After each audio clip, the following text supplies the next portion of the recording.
buenas tardes con todos, queridos compañeros, colegas, estudiantes, comunidad en general. Eh, Gracias a la IEEE, a la Computer Society de la Universidad Politécnica Salesiana de Cuenca, por su cordial invitación. Bueno, mi nombre es Fernando Illescas, soy ingeniero de sistemas de profesión y sí, bueno, he dedicado mi vida profesional gran parte a la infraestructura tecnológica, principalmente a redes de comunicaciones, gestión de servidores y dentro de esto seguridad informática. eh, Afortunadamente aquí en el país, en algunas ciudades del país.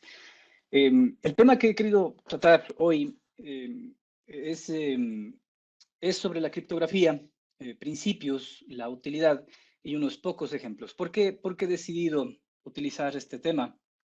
Pienso que la criptografía, desde que estamos en la universidad e incluso en la vida profesional, este es un tema que pienso que es un poco evadido, tal vez porque es bastante matemático, tal vez porque hay un poco de complejidad, de hecho, y es una disciplina que implica muchísimo riesgo.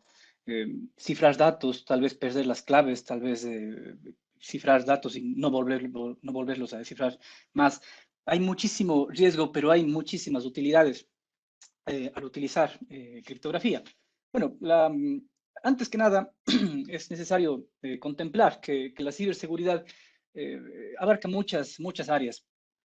La ciberseguridad ha definido varias aristas que los profesionales del área deben trabajar para garantizar que las condiciones de una infraestructura que administra información valiosa para una entidad o para una persona mantenga un cierto grado de confiabilidad, de que tal información no vaya a ser eliminada, no vaya a ser manipulada o utilizada bajo ningún aspecto.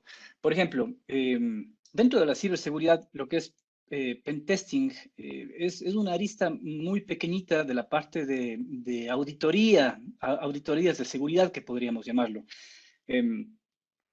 Al menos, bueno, personalmente yo gran parte de mi vida profesional estuve enfocado en el network security, ¿no? En la gestión de NACs, de servidores de controles de acceso, en gestión de los IDS, IPS, en gestión de firewalls, etcétera.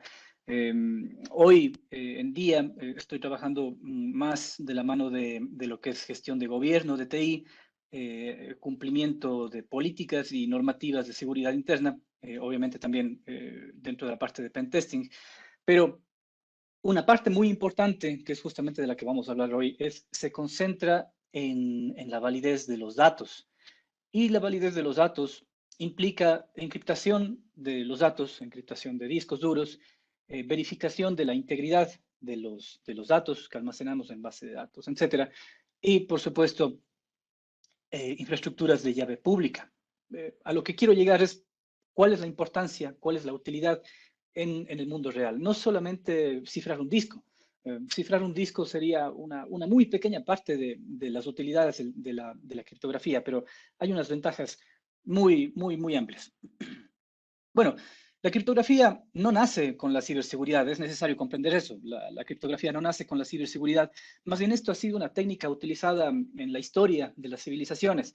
Recordemos un poco, el cifrado se lleva practicando desde hace más de 4.000 años y precisamente el origen de la palabra criptografía lo encontramos en el griego criptos, que significa oculto, y grafos, que es escritura, dándonos obviamente el resultado escritura oculta.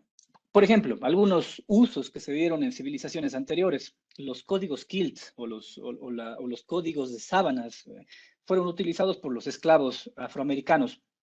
Utilizaban cobijas con bordados con ciertas formas que representaban figuras con un significado que era únicamente entendido por un grupo reducido de personas, que justamente eran los esclavos.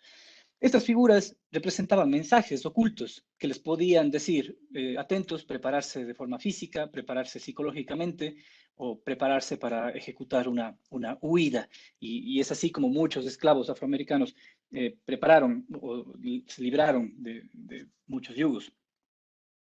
Los hebreos también utilizaron el cifrado Atbash para comunicaciones y evadir muchas de las persecuciones que sufrieron, al menos en la época de los romanos. La criptografía que ellos utilizaban era un criptado en modo espejo, reemplazaban la primera letra, obviamente del abecedario hebreo, por la última del abecedario, la segunda por la penúltima, la tercera por la antepenúltima y así sucesivamente en todo su abecedario. La francmasonería también, estas sociedades ocultas, particularmente en el siglo XVIII en Escocia, utilizaban también una especie de codificación de símbolos que representaba cada una de las letras. Por ejemplo, acá abajo tenemos un código cifrado, codificado con el algoritmo utilizado por la francmasonería en el siglo XVIII en Escocia. Si nosotros quisiéramos descubrir qué es lo que dicen, bueno, pues vamos acá, que esta sería nuestra, como una especie de llave de descifrado, ¿no? Lo que tenemos aquí, por ejemplo, es la N. Este símbolo de aquí podemos ver que es la A, ¿sí? Este símbolo de aquí podemos ver que es la P. Este símbolo de la esquina corresponde a este de acá, que es la I. En este caso, el siguiente símbolo es la N. ¿Sí? Y con ello se forma la palabra Napier o Napier. ¿Sí? Otros ejemplos de criptografía que se utilizaban en la historia fue la implementación de Polibio en Grecia en el 200 a.C. Él utilizaba una matriz de 5 por 5 en la que ubicaba las letras del abecedario. La codificación de una letra se formaba con la combinación de una fila y una columna.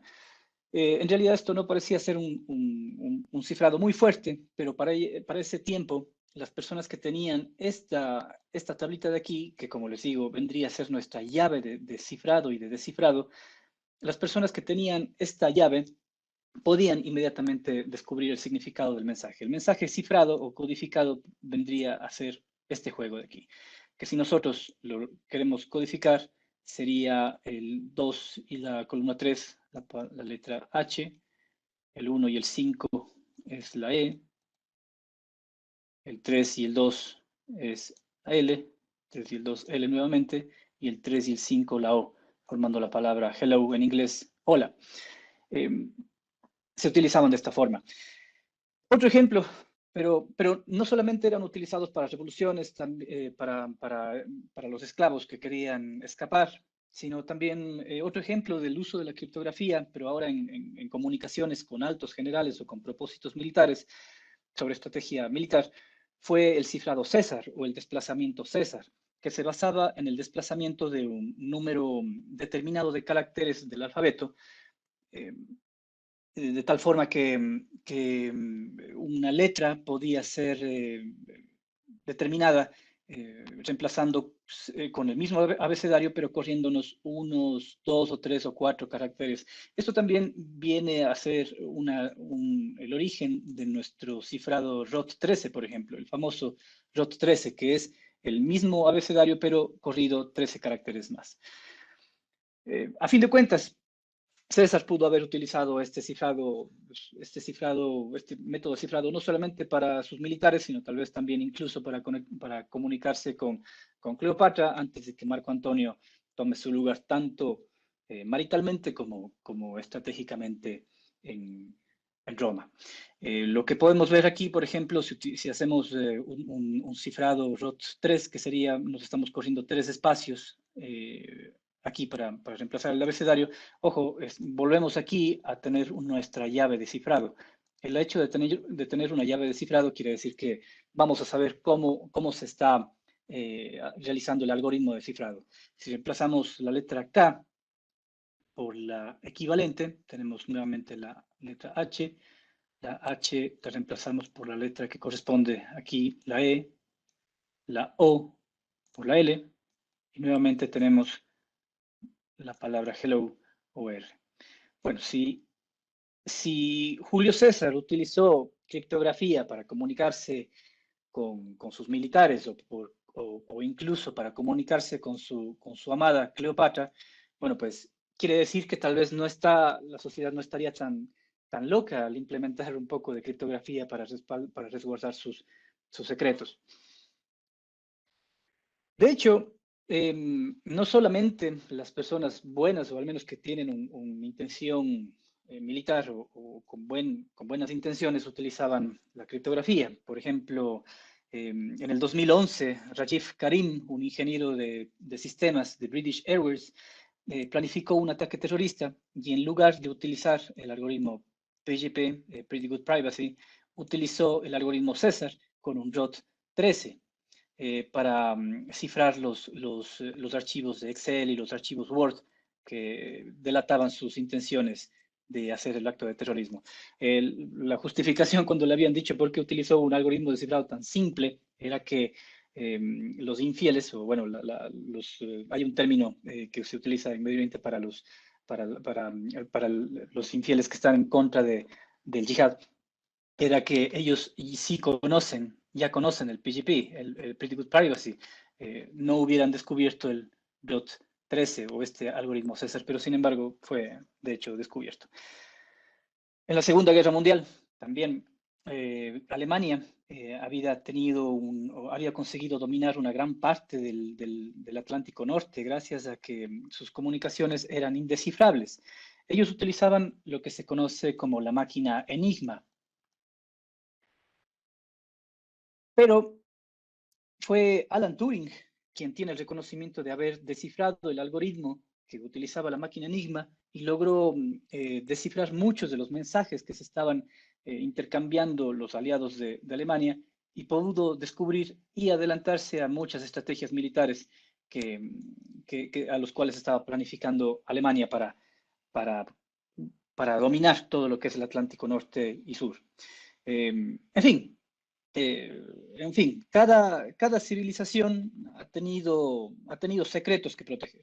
Todas las civilizaciones han tenido información valiosa, información de secretos, con fines militares, aunque ciertamente hay muchos secretos que no deberían ser, bueno, que no tienen mucha lógica de ser guardados.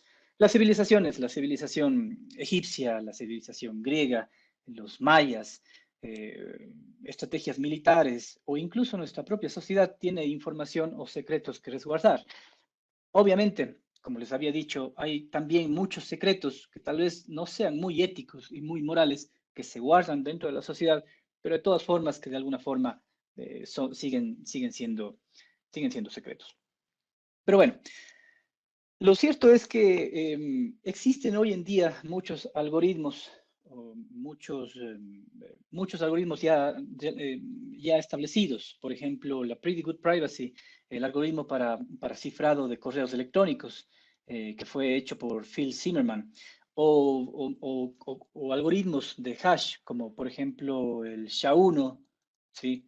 MD5, el SHA-2, SHA de 256 bits, SHA de 512, MD5, que bueno, ya es un algoritmo sumamente caduco, que no es utilizado ni siquiera aceptado por entes de control cuando una entidad bancaria indica que está utilizando un método de hashing MD5, los organismos de control como la CEPS, por ejemplo, los organismos de control como la CEPS o las tarjetas de crédito Visa y Mastercard ya no aceptan este tipo de cifrado MD5 por ser caduco y ser sumamente fácil de generar colisiones y encontrar la palabra equivalente.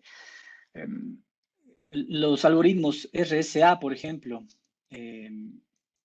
de los matemáticos Rivers, Shamir y Alderman, que constituyen la infraestructura de llave pública, también han sido muy útiles para la generación o para el establecimiento de protocolos de cifrado como TLS o SSL en páginas web, en la implementación de seguridad y cifrado y firmas digitales de páginas web, como el HTTPS que nosotros conocemos. Verdaderamente el HTTPS no es una garantía. No es una garantía, pero tampoco hay como, o es saludable ignorar este protocolo, el HTTPS. Lo que garantiza el HTTPS es que nuestras comunicaciones van a estar cifradas y también ofrece una forma de garantizar de que quien está al otro lado, la empresa que dice ser la dueña de la página web, efectivamente es quien dice ser.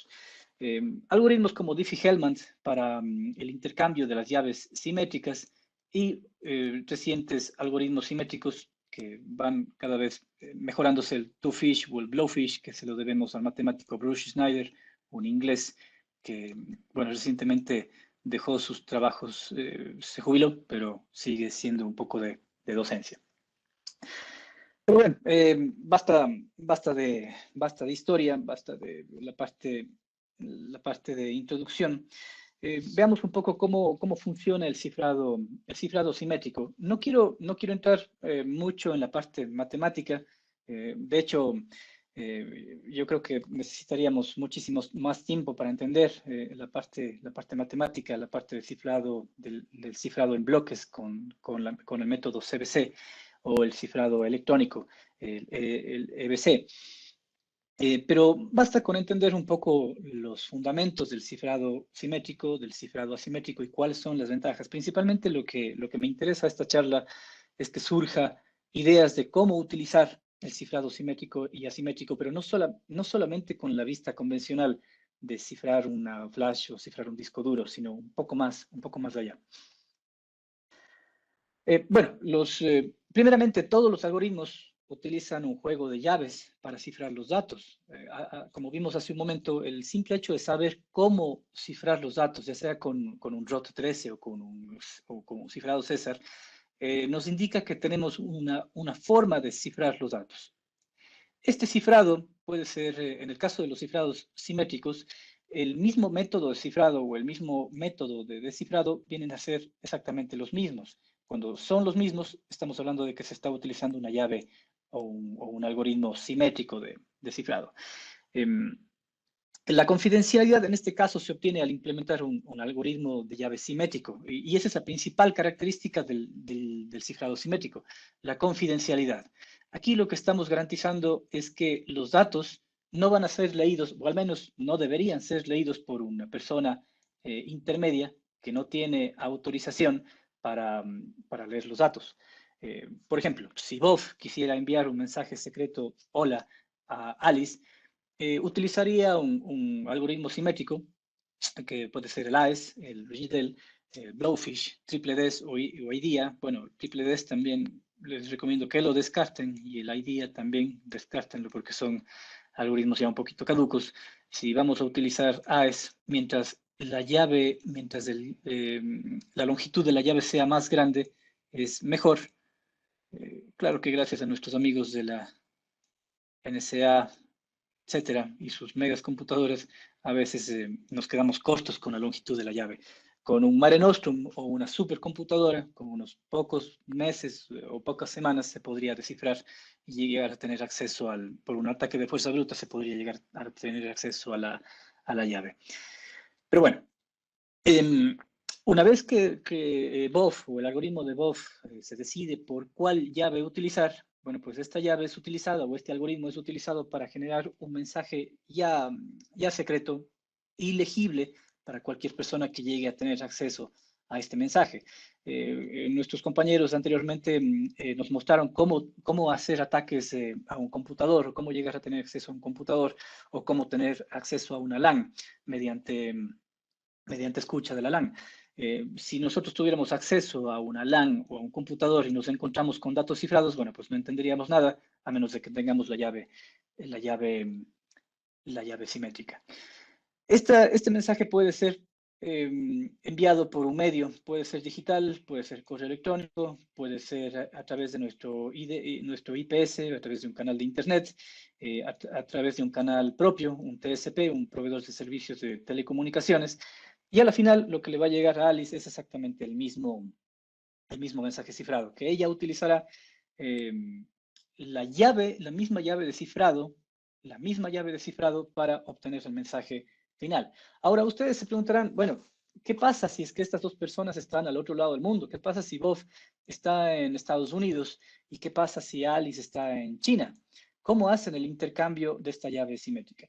En el caso de las páginas web, en el caso de los HTTPS, el método que utiliza HTTPS, TLS y SSL es el método Diffie-Hellman, ¿sí? Es un método en el que se hace un intercambio, se utilizan números primos extremadamente grandes para hacer un cálculo matemático y de esta forma llegar a tener una concordancia de la misma llave simétrica mediante un cálculo matemático. A la final, los usuarios no son los que deciden su llave simétrica.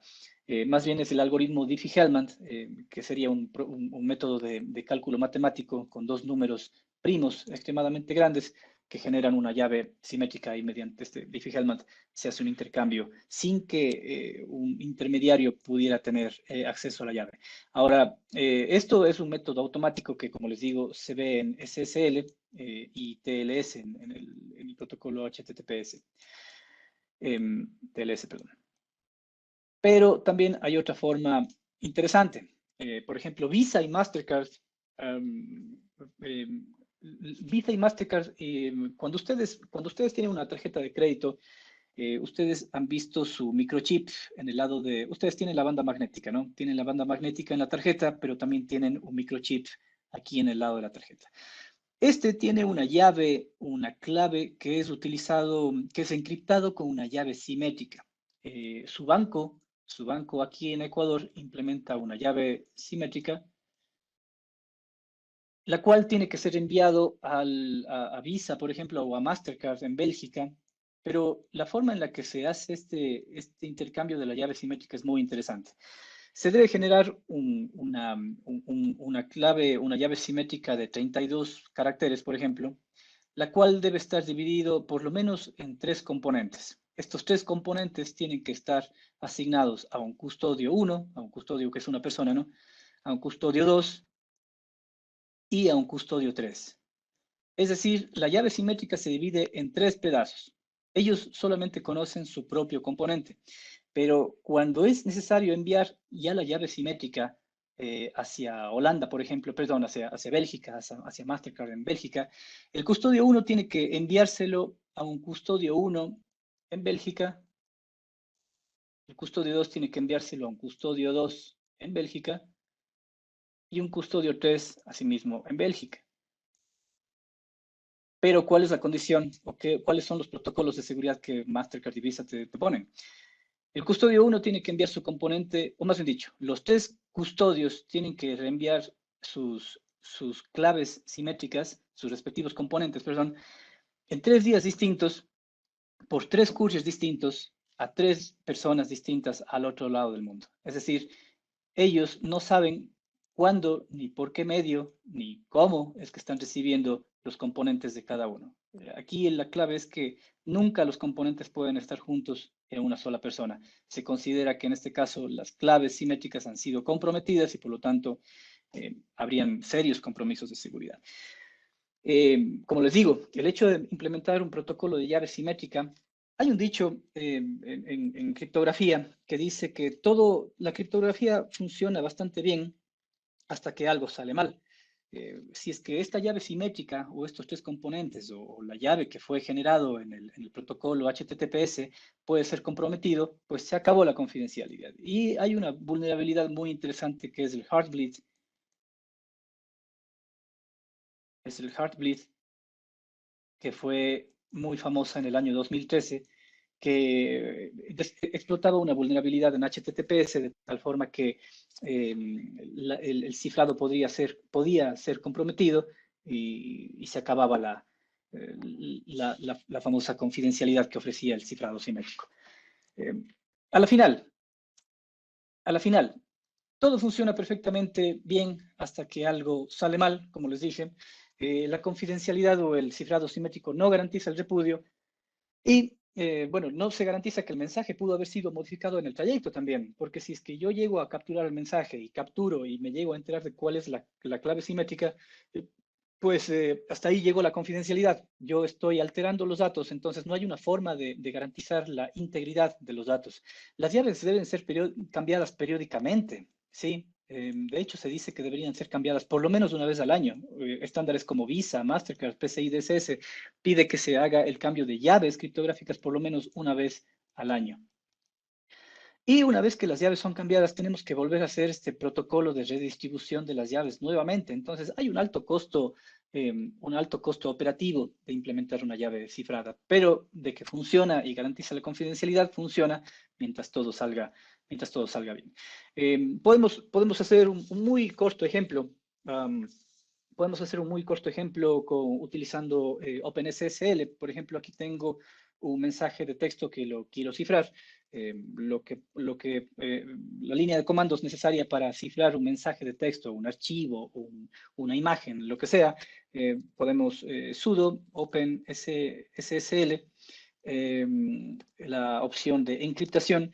Y en este caso voy a utilizar, y les recomiendo que utilicen el algoritmo AES de 256 bits con método de cifrado por bloques, que es el más seguro en lugar del EBC. Quería explicarles eso también un poco, pero como les digo, el tiempo nos va a faltar y este no es el objetivo. Meternos a la parte matemática realmente no es el objetivo de la charla. El mensaje que vamos a cifrar es nuestro mensaje en texto claro, y lo que vamos a sacar es un archivo que se llame secreto.bin. ¿Sí? Y para que sea legible o para que no nos bote solamente el código basura, vamos a codificarlo en base 64. Aquí hay una parte interesante. Si ustedes van a hacer implementar, aquí les pide una llave de encriptación. Lo que yo les recomiendo es que siempre utilicen una llave criptográfica bastante compleja. No utilicen algo que ustedes utilicen siempre en su correo, no utilicen algo que ustedes utilicen en sus redes sociales o en sus cuentas personales. Yo les recomiendo utilizar bóvedas de contraseñas. Una buena opción que yo utilizo al menos, que es software libre, es Bitwarden. Me permite tener una bóveda de contraseñas de todas mis cuentas, además que es totalmente, se vincula con códigos OTPs. Por ejemplo, aquí estoy generando una contraseña de 89 caracteres, que es sumamente fuerte. Hacemos un copy y pegamos, pegamos el password para el cifrado. Y listo, tenemos nuestro secreto encriptado. ¿Qué es lo que decía el secreto? Bueno, pues descifrémoslo. Utilizando la misma clave de cifrado tendríamos que utilizarlo ahora. Entonces hacemos asimismo, bueno, déjenme limpiar esto, un sudo OpenSSL, utilizamos la opción de descifrado, utilizamos el mismo método que habíamos utilizado, el AES256 con cifrado de bloques. Lo que vamos a descifrar es ahora nuestro secreto.bin. Aquí tenemos que ingresar nuestro password, el password que tiene que coincidir perfectamente con el que habíamos cifrado en un inicio. Y bueno, este es el texto que estábamos cifrando, ¿no? Este es un secreto que no quiero que nadie descubra: mi nombre, la cédula, a qué número de cuenta bancario quiera que me transfieran $1.000.000 por motivos de comisión, lo que sea. Como les dije, puede que existan alguna vez. Nadie garantiza de que los secretos que estamos cifrando sean buenos o tengan algún tipo de irregularidad por allí. ¿Cuál es el punto? Si es que esta contraseña se nos pierde, estamos fritos. Tendríamos que utilizar una mega computadora, un Mare Nostrum en España, para tratar de descifrar nuestra contraseña de 89 caracteres.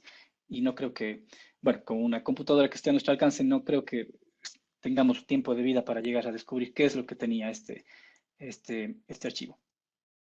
Esto es una forma muy simple, muy sencilla de descifrar nuestros archivos. Como les digo, la criptografía simétrica lo que garantiza es, la confidencialidad.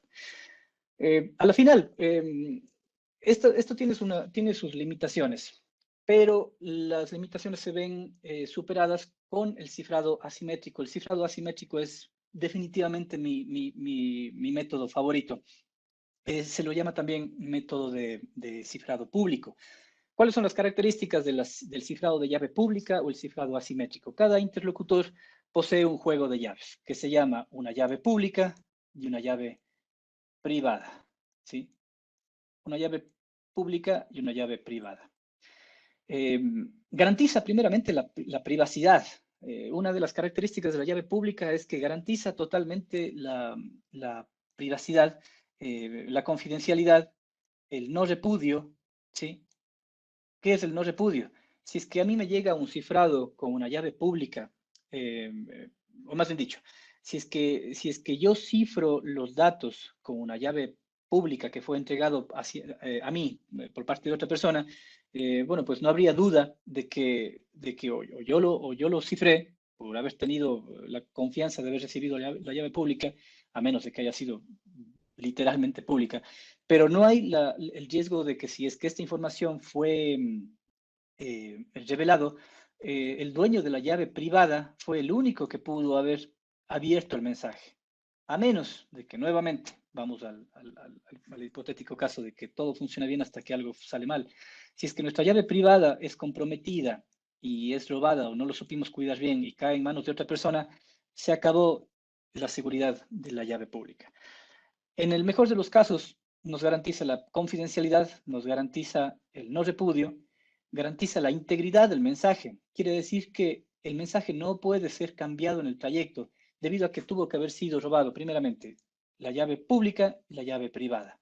Que, como les digo, esta es la parte principal, la parte más importante del funcionamiento de una llave, de la criptografía. La inteligencia de la persona por saber cuidar bien sus llaves. Es como la llave de la casa. Si perdemos la llave de la casa, pues estamos fritos. Alguien más va a entrar a la casa.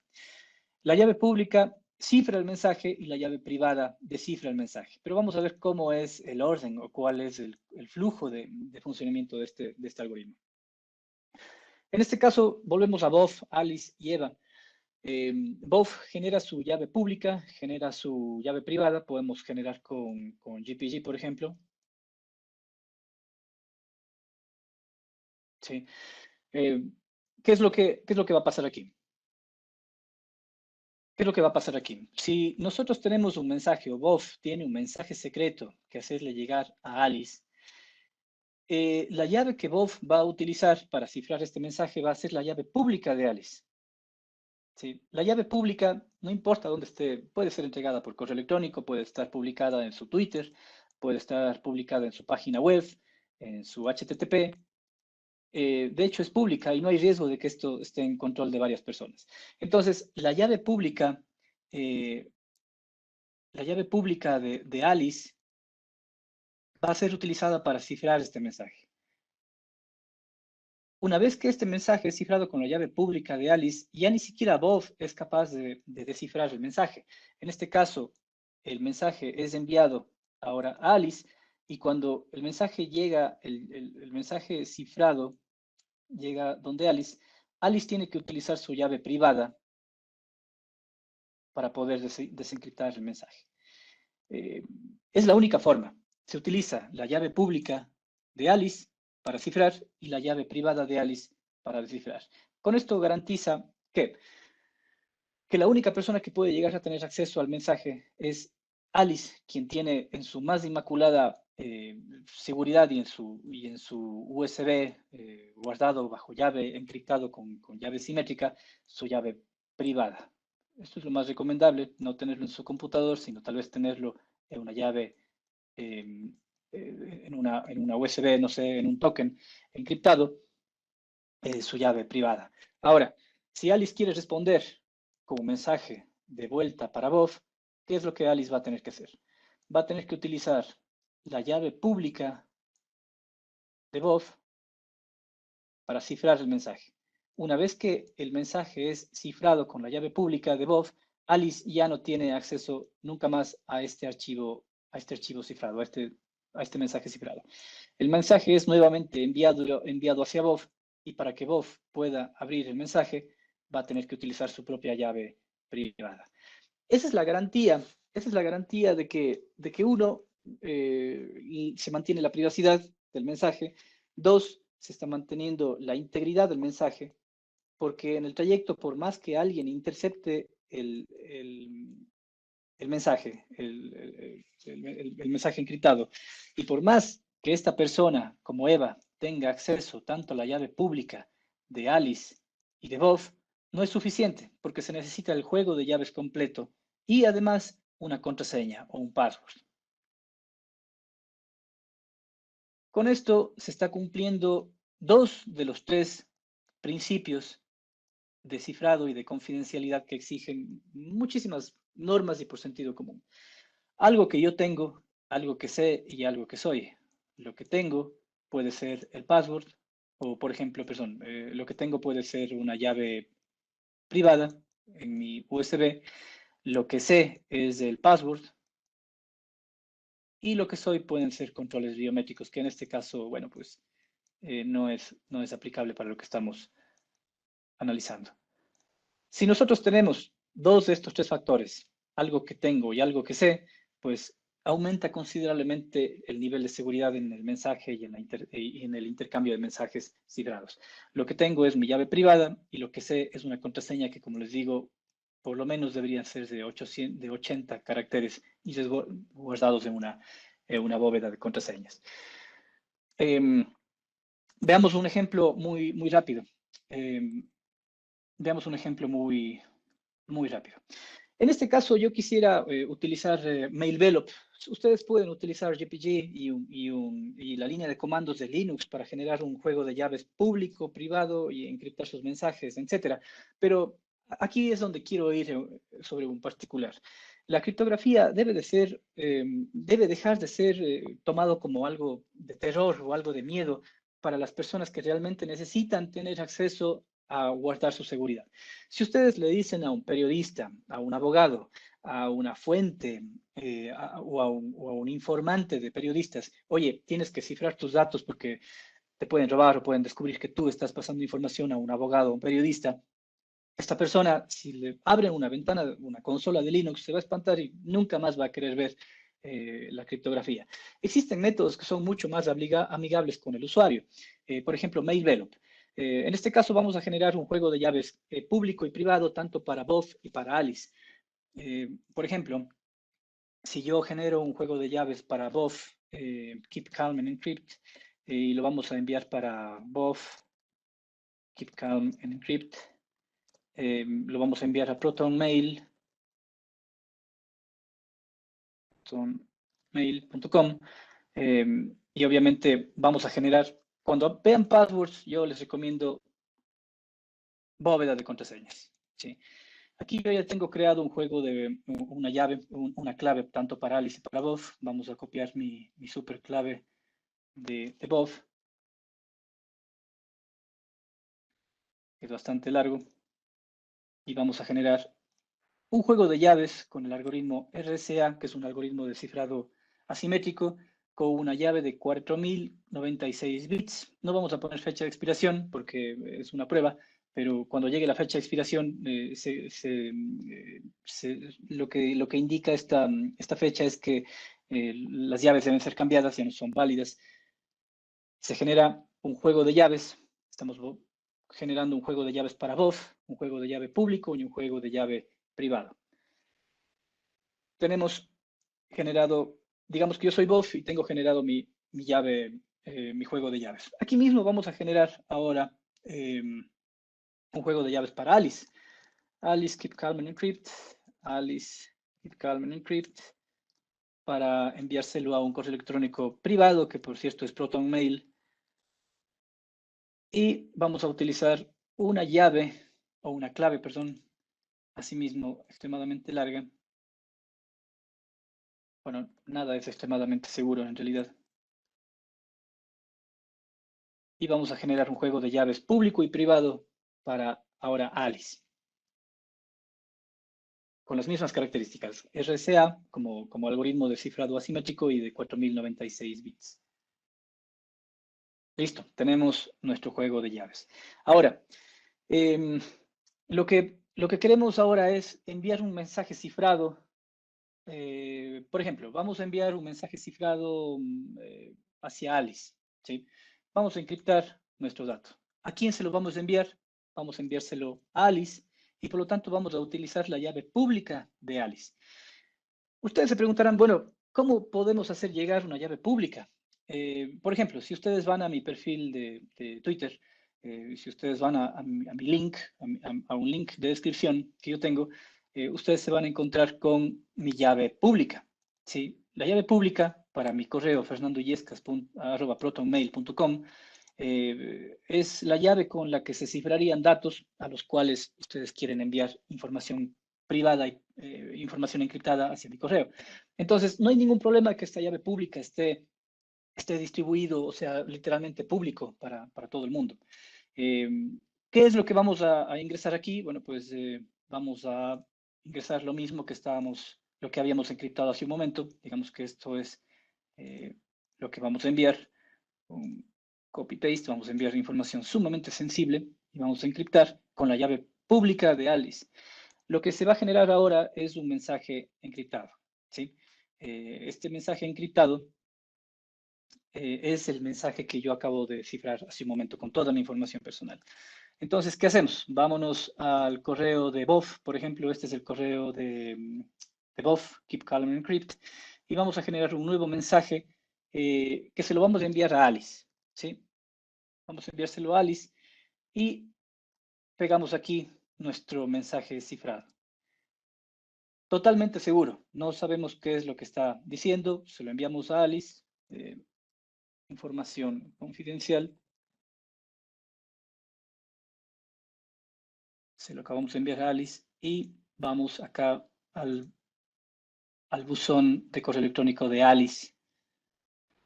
Esperemos a que llegue el correo electrónico.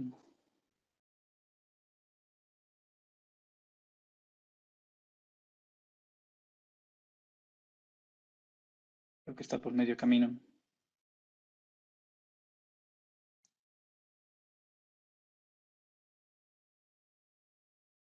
Ah, perdón, se lo envié a otra persona. Pero bueno, estaba encriptado, entonces no pasa nada. Alice, keep calm and encrypt, me faltó.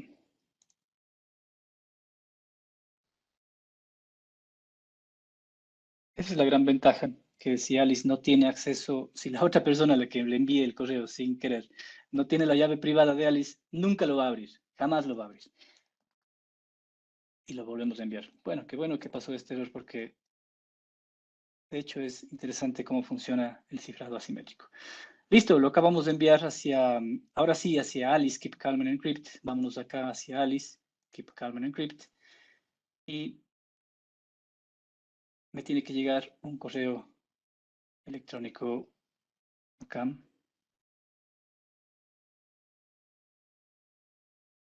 Listo. Acabo de recibir información confidencial por parte de BOF y dice, es un mensaje PGP, es un pretty good privacy mensaje encriptado. Y obviamente si es que fue yo como Alice recibo este mensaje encriptado, bueno, vámonos a abrirlo con mi extensión de MailVelop. Vamos a la opción Decrypt. Y vamos a desencriptar. En este caso, mi llave privada ya está subida, al menos en mi aplicativo MailVelop. Lo que me está pidiendo es, por favor, ingrese su contraseña. Si yo no hubiera tenido la clave privada, no me estuviera pidiendo ahora una clave. En este caso, vamos a mi bóveda de contraseña, voy donde Alice, copio la contraseña, pego la contraseña y ahora voy a tener acceso hacia el mensaje. Vamos a ver qué es lo que dice el mensaje que me acaba de enviar Bob. Nuevamente tengo acceso a esta información confidencial. Ahora, esta es la parte bonita. Acabo de cifrar datos con una llave pública que estuvo al alcance público, pero hay otra parte más interesante aún. Si es que yo tengo mi llave pública en mis redes sociales, cualquier persona puede tomar esta llave pública, cifrar un mensaje que ella considere pertinente, que yo lo sepa, y me lo envía a mi correo fernandillescas@protonmail.com.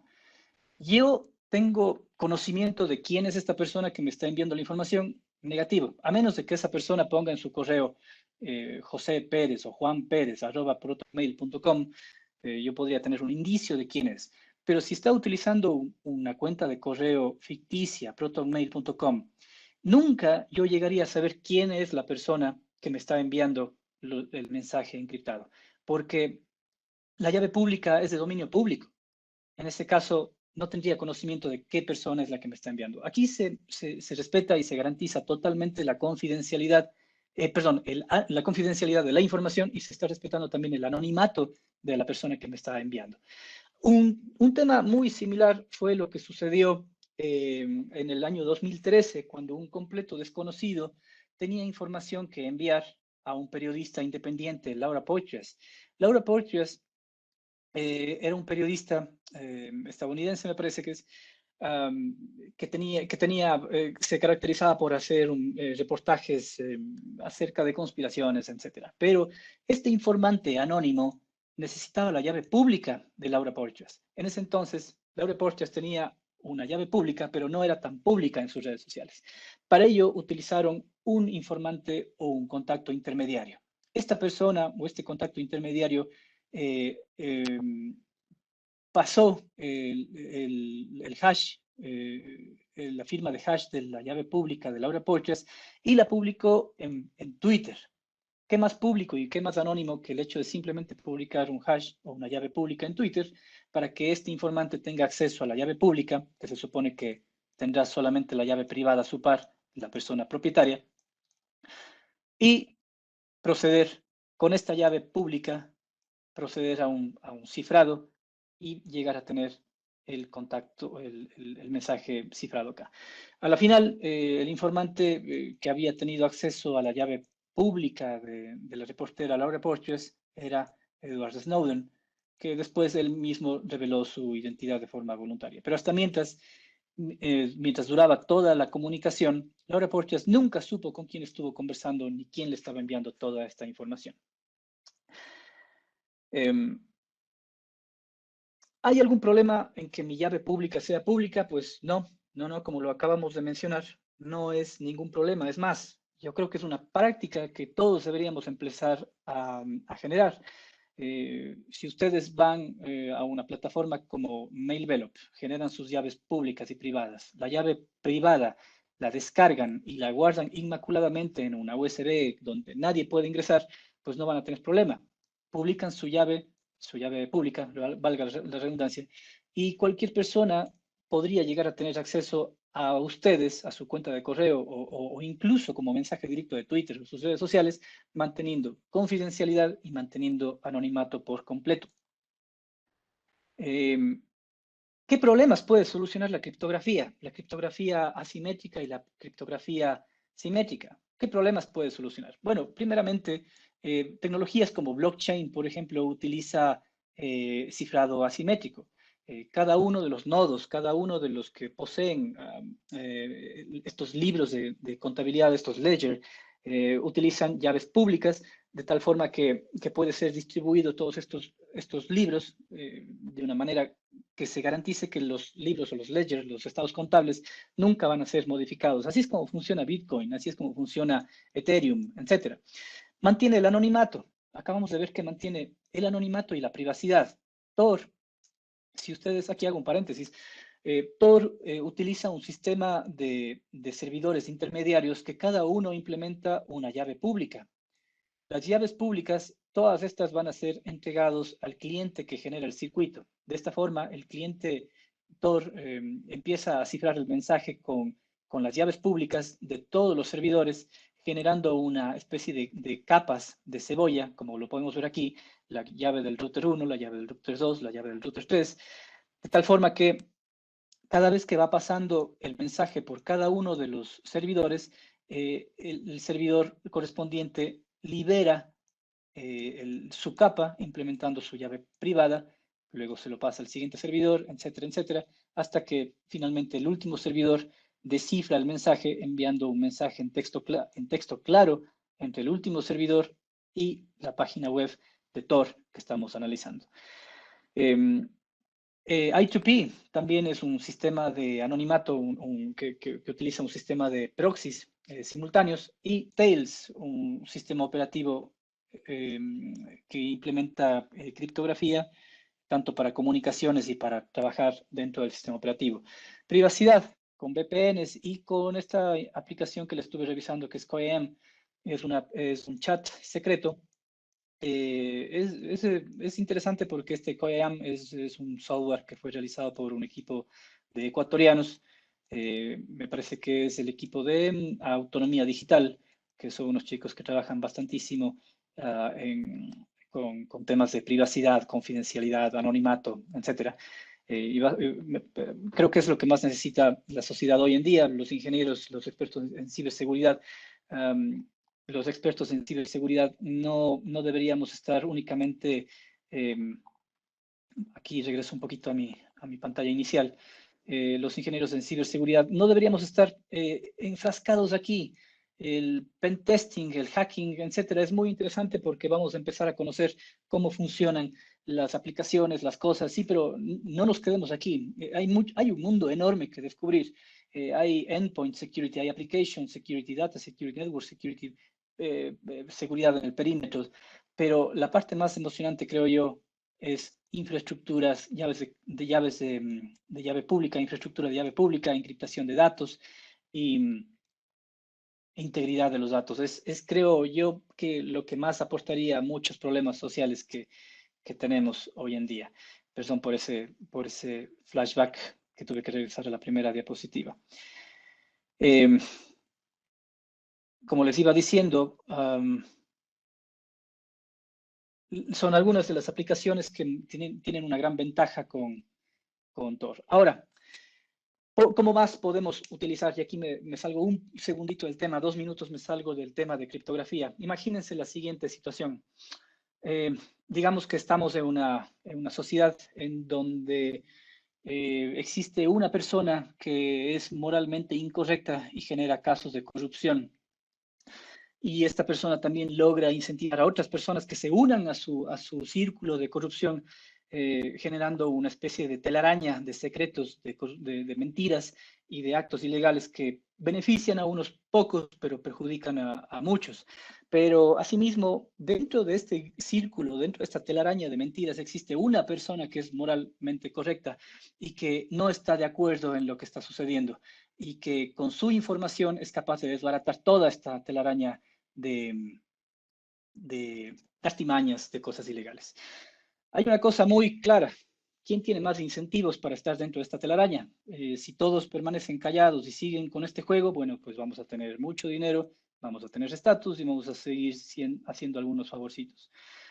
Pero la persona que se le ocurra hablar y como revelar algunos secretos, pues está exento a sufrir algunas consecuencias indeseables.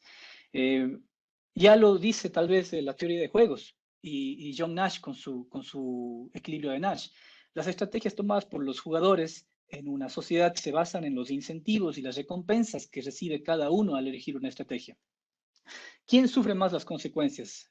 La persona que se atreve a delatar y a estar y a estar expuesto, perdón, a amenazas, coerciones, represalias, etcétera, o guardar silencio y ser parte de este círculo que ya está dentro de nuestra sociedad como una espiral que nos lleva hacia un fondo y seguimos ganando nuestros beneficios, nuestro bono, pero se perjudica a una gran cantidad de personas.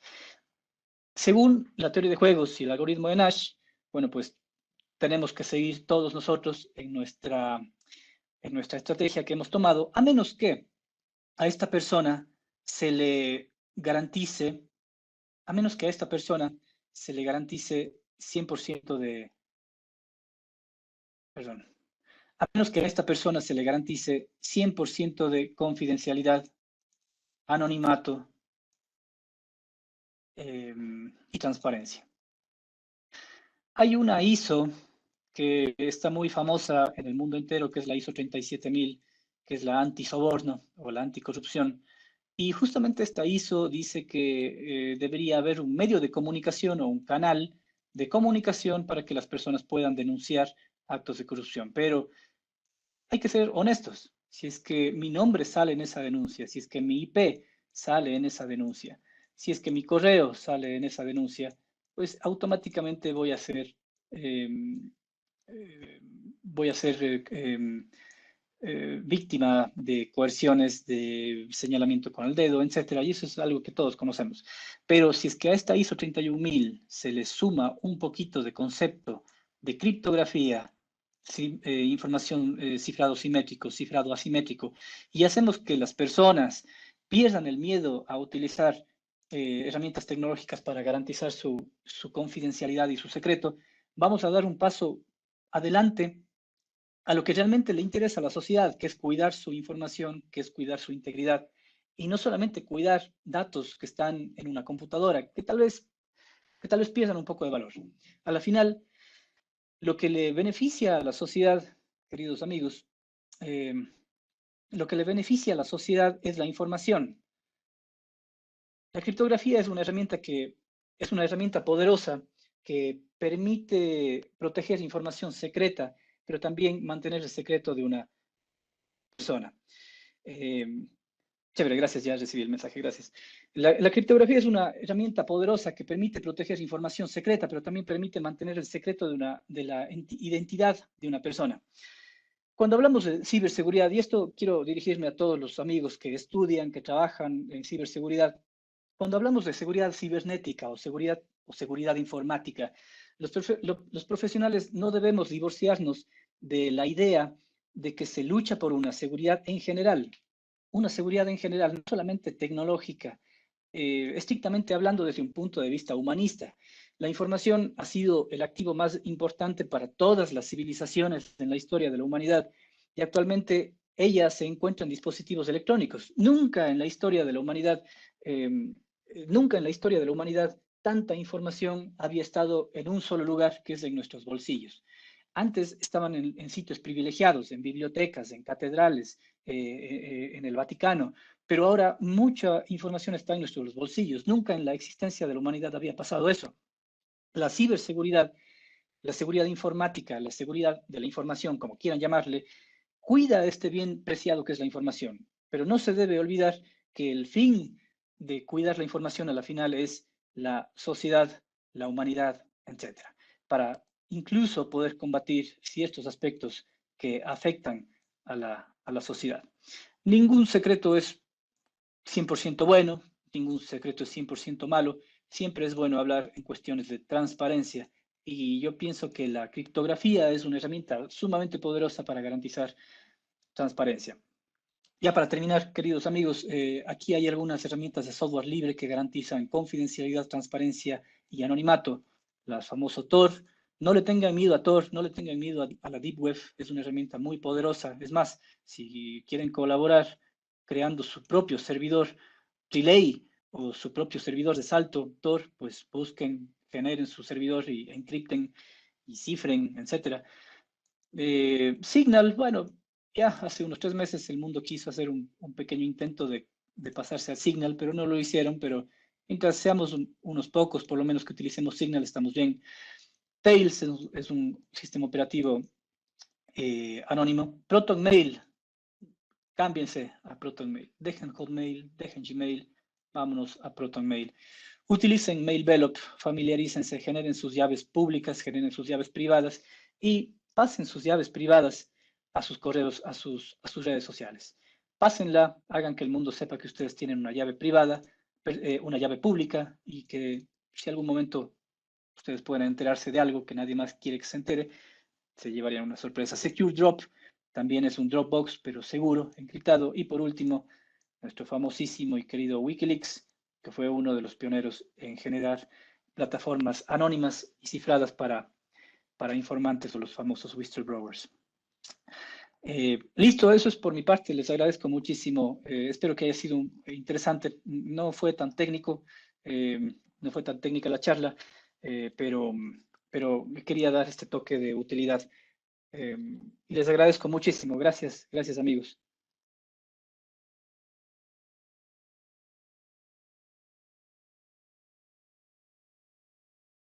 Muchísimas gracias, ingeniero, por su participación. A continuación vamos a dar paso a la ronda de preguntas. Si alguien está interesado en hacer alguna consulta al ingeniero, puede hacerlo mediante el chat.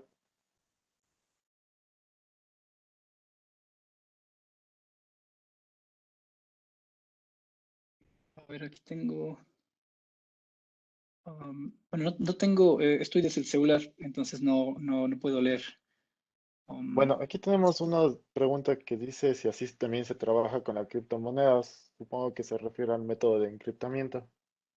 Sí, las criptomonedas, justamente Bitcoin, todas utilizan una infraestructura de llave pública.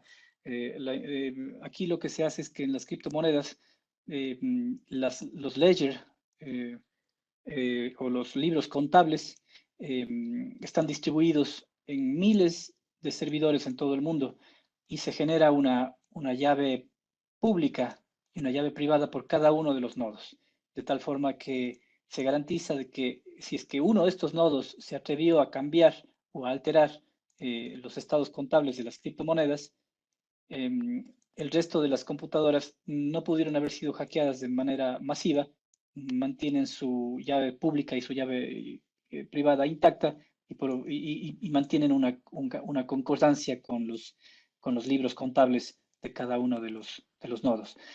Así es como funciona, por ejemplo, Bitcoin, así es como funciona Ethereum.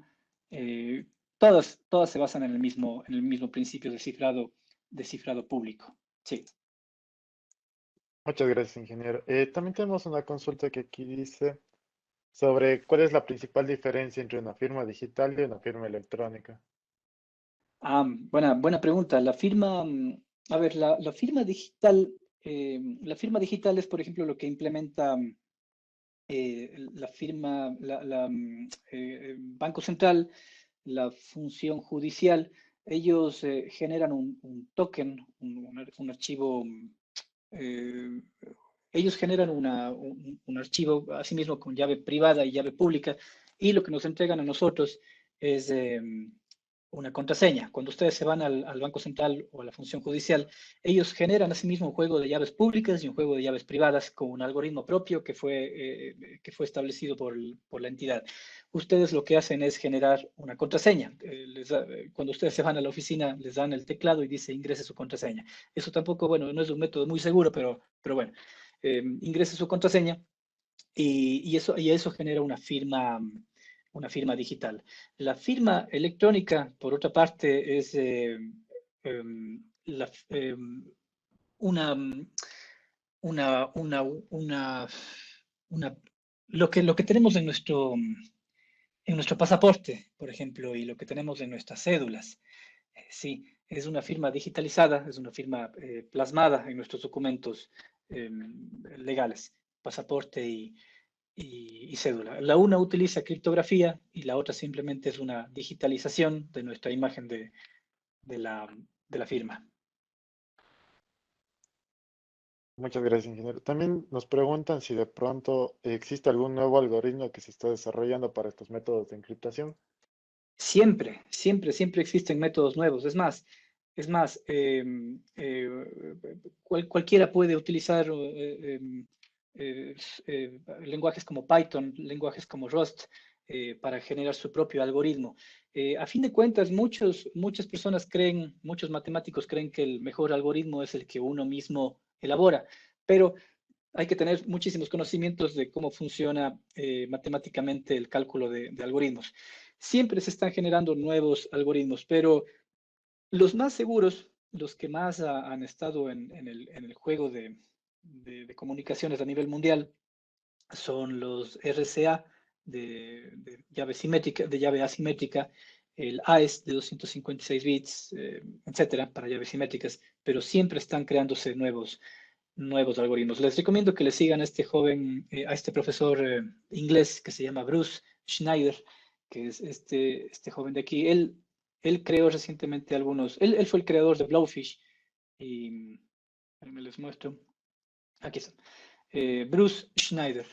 Él fue el creador de Twofish y de Blowfish. Entonces, les recomiendo que le sigan también los trabajos de Bruce Schneider.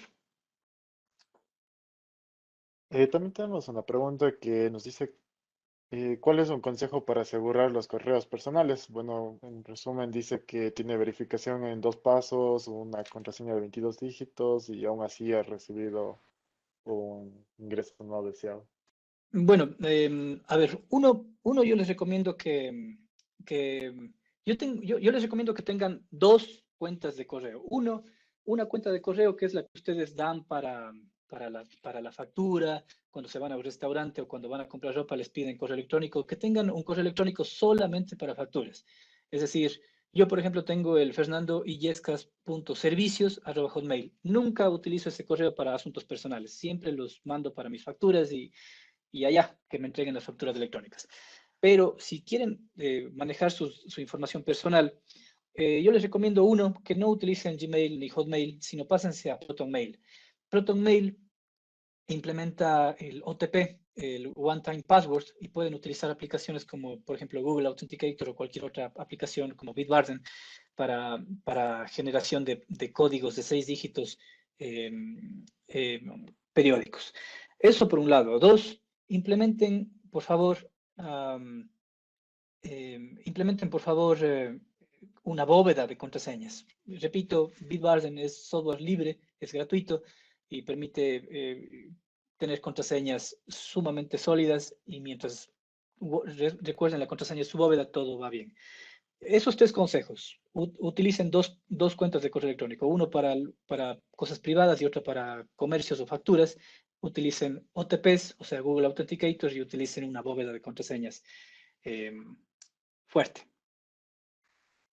Muchas gracias, ingeniero, y muchas gracias por la participación de todos. Tenemos más mensajes, pero por cuestión de tiempo tendremos que dar a finalizado. Cualquier cosa, ingeniero, no sé si nos puede poner sus redes sociales para poder que el resto de las personas puedan consultarle cualquier duda o Claro que cuestión sí, que se les haya surgido. claro que sí. Mi Twitter es Fernan con el 3 y con el 4. Fonéticamente es Fernan S. Ese es mi Twitter. Perdón, ahí está, Twitter.